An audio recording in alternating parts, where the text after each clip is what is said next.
एक गांव में एक गरीब किसान रहता था।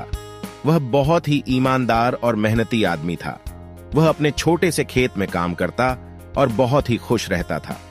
पूरे गांव में किसान की ईमानदारी के बहुत ही चर्चा थे। उसका एक दोस्त था जो उस गांव के राजा के यहां सिपाही का काम करता था।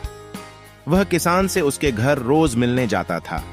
एक बार राजा ने अपने दरबार में एक ऐलान किया कि उसके बगीचे में काम करने वाला एक अच्छा सा कारीगर चाहिए जो उसके बगीचे के पेड़ पौधों और फूलों का ध्यान रख सके। राजा का यह ऐलान सुनकर किसान के दोस्त सिपाही ने सोचा कि यही मौका है कि किसान से मित्रता निभाने की। मैं उसे यहाँ बगीचे में काम पर लगवा दूंगा।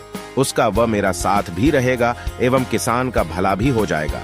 यह सोचकर उसने राजा से कहा कि महाराज, मैं आपके लिए एक ऐसे आदमी को लेकर आऊंगा जो यह काम अच्छे से कर लेगा। तभी राजा ने उस सिपाही को आदेश दिया कि जाओ, कल से ही बगीचे में काम करने के लिए कह दो।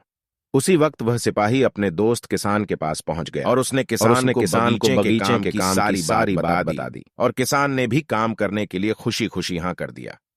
अगले ही दिन अपने दोस्त के साथ राजमहल पहुंच गया। सिपाही उसे राजा के सामने लेकर गया और राजा ने उस किसान को बगीचे की पूरी देखभाल का काम सौंप दिया। राजा ने कहा, तुम अगर पूरी ईमानदारी के साथ काम करोगे तो तुम्हें 50 सोने की मुद्राएं हर महीने दूंगा। किसान खुशी खुशी बगीचे में काम करने के लिए हां कर देता है और वह उसी वक्त बगीचे में काम करने लगा। किसान बगीचे में बहुत दिल लगाकर काम करता था। कुछ दिन बीत गए। किसान ने बगीचे को बहुत सुंदर व हरा भरा बना दिया।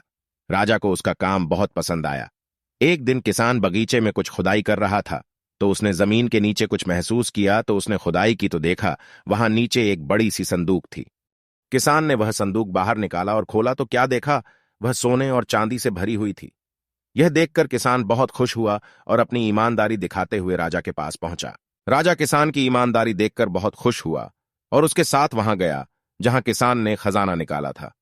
राजा ने देखा तो कहा, यह खजाना तो हमारे पुरखों का है। हम कई वर्षों से इसे खोज रहे थे। खजाना देख राजा बहुत ही खुश हो जाता है। राजा अगले दिन किसान को पूछता है, तुम्हें क्या इनाम चाहिए? किसान बोला, मालिक, मुझे कुछ नहीं चाहिए। मेरे पास जो भी है मैं उसी में खुश हूं। राजा उसकी इतनी अच्छी बात सुनकर और खुश हो गया और उसने किसान को अपना मंत्री बनाने का फैसला किया। किसान ने राजा की बात मान ली और मंत्री बन गया।